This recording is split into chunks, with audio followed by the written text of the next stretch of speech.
Hello, my name's Johanna Karam. I work in the marine conservation sector, and since 2014 I've specifically focused on the conservation of marine turtles, particularly around Queensland.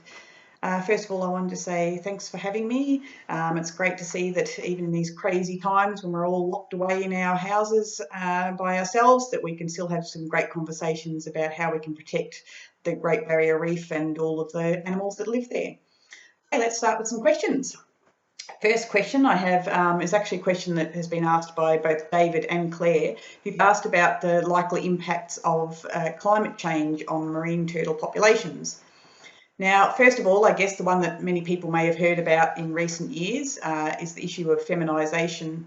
Now, for those who don't know what that means, relates to the fact that turtles, the sex of turtles is not determined by genetics, but it's actually determined by the temperature of the sand in which their eggs incubate. So if the sand is warmer, you'll get more female turtles. If the sand is cooler, you'll get more males. And depending on the species and the population, at around about 28 or 29 degrees, you'll get an even split of male and female. But if it strays away from this, then you'll get more of one sex than the other. Some studies that some researchers did in recent years up in the northern Great Barrier Reef found that the green turtle population there was very heavily skewed towards females. They estimated that of all the turtles born in the Great Barrier Reef in the past 20 to 30 years, 99% of those are female. Some skewing is okay of the sexes. It's okay to have more females than males, but when the ratios are to 99 to 1, it just means that the population isn't sustainable. It's very vulnerable. If you lose some of those males from the population, then there's the potential for the whole population to collapse. So that's one of the major issues of climate change. Another issue would be around habitat loss. Now, as everybody would know, turtles come up onto beaches to nest. And they have a high fidelity. They're very loyal to the beach where they were born, or the general area, region where they were born. So as the sea levels rise, as is predicted, a lot of those beaches may actually go underwater. We're already seeing some of that in parts of low-lying sandy cays in North Queensland, and also on some of the smaller islands in the Torres Strait. Apart from beaches going underwater and therefore all eggs being destroyed, there's also the issue of beaches being washed away. As we see an increased number of intense storms, as is the prediction, beaches can be completely eroded and there may no longer be sand for turtles to nest in. So there are many potential issues and ways that climate change could impact turtles, and that part is just related to their nesting. We also don't fully understand what the impacts of things like coral bleaching will have on the turtle's ability to be able to feed.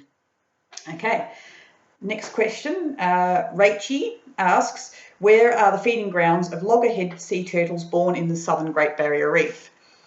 Now, there isn't one feeding ground. The loggerhead turtles from the southern Great Barrier Reef, many of which nest at Monrepos near Bundaberg, they actually go to feed in areas up and down the entire Great Barrier Reef, as well as have been turtles in the Gulf of Carpentaria, and turtles also that have been known to have nested in Monrepos have also been found in New Caledonia, the Solomon Islands and Indonesia. So they're very loyal. Each turtle will have a specific feeding ground that they go to, but there are many feeding grounds that have turtles which then go and breed in the southern Great Barrier Reef.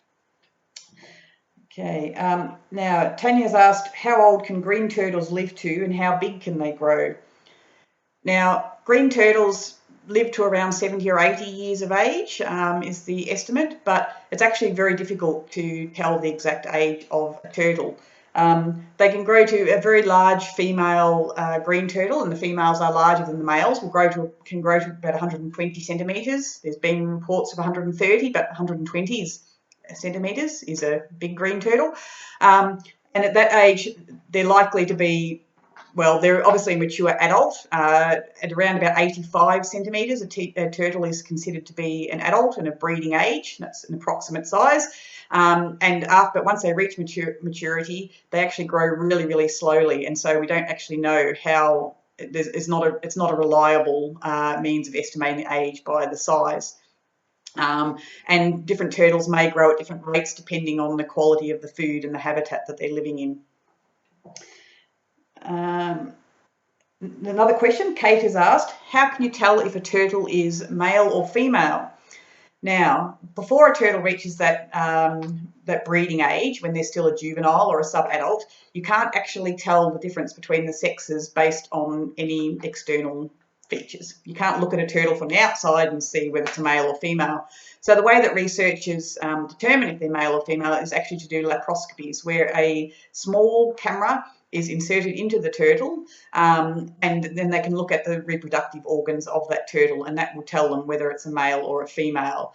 This only involves a very small insertion point, and the turtles have been found who have been sexed this way have been found over and over again, so it doesn't seem to impact on their health.